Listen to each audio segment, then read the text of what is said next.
மத்திய அமைச்சராகிறார் அண்ணாமலை. ஜனாதிபதியை சந்தித்த பிரதமர். தடபுடலாக நடக்கும் பதவியேற்பு விழா. பாஜக தலைவராக இருந்த அண்ணாமலை அவருடைய பதவிக்காலம் முடிந்ததும் மீண்டும் தலைவர் பதவிக்கு போட்டியிட விருப்பம் தெரிவிக்கவில்லை. இதனைத் தொடர்ந்து நயினார் நாகேந்திரன் போட்டியின்றி பாஜக மாநில தலைவராக பொறுப்பேற்றார்.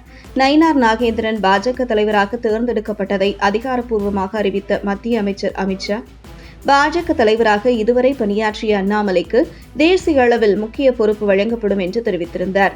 இந்த நிலையில் நயினார் நாகேந்திரன் பாஜக தலைவராக பொறுப்பேற்றுக் கொண்ட அதே மேடையில் அண்ணாமலை தேசிய பொதுக்குழு உறுப்பினராக நியமிக்கப்படுகிறார் என மத்திய அமைச்சர் கிசான் ரெட்டி அதிகாரப்பூர்வமாக அறிவித்தார்.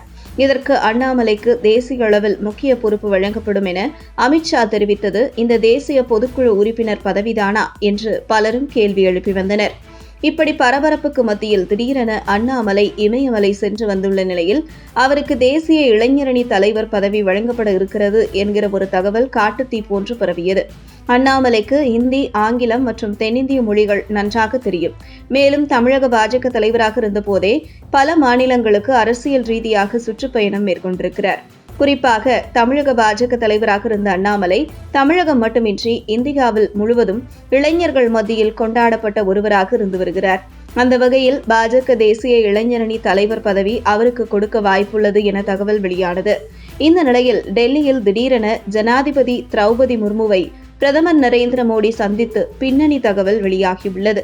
அமைச்சரவை மாற்றம் குறித்து பிரதமர் மோடி ஜனாதிபதியை சந்தித்ததாக டெல்லி வட்டாரங்கள் தெரிவிக்கின்றன. அதே நேரத்தில் பாஜக தலைவரான ஜே.பி. நட்டாவின் வீட்டில் மத்திய அமைச்சர்கள் ராஜ்நாத் சிங், அமித்ஷா, பியூஷ் கோயல் உள்ளிட்டோர் நீண்ட நேரம் ஆலோசனை நடத்தியுள்ளனர். இந்த ஆலோசனையில் அடுத்த பாஜக தேசிய தலைவர் யார் என்பது குறித்து ஆலோசனை நடைபெற்றதாக கூறப்படுகிறது.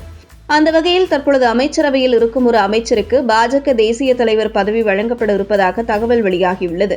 அப்படி தேசிய தலைவராக இருக்கும் அவருடைய காலியாக இருக்கும் அமைச்சர் பதவியை நிரப்பும் வகையில் நடைபெறும் அமைச்சரவை மாற்றத்தில் அண்ணாமலைக்கு மத்திய அமைச்சர் பதவி வழங்கப்பட டெல்லி பாஜக தலைமை முடிவு செய்துள்ளதாக டெல்லி வட்டாரங்கள் உறுதிப்படுத்துகிறது. அமைச்சரவை மாற்றம் வரும் 23ஆம் தேதிக்குள் நடைபெற இருப்பதால் அதற்கான ஏற்பாடுகள் மிக தீவிரமாக நடந்து வருவதாகவும், அதனால்தான் பிரதமர் நரேந்திர மோடி வரும் 19ஆம் தேதி காஷ்மீர் பயணமும் ரத்து செய்யப்பட்டுள்ளது என்றும் கூறப்படுகிறது.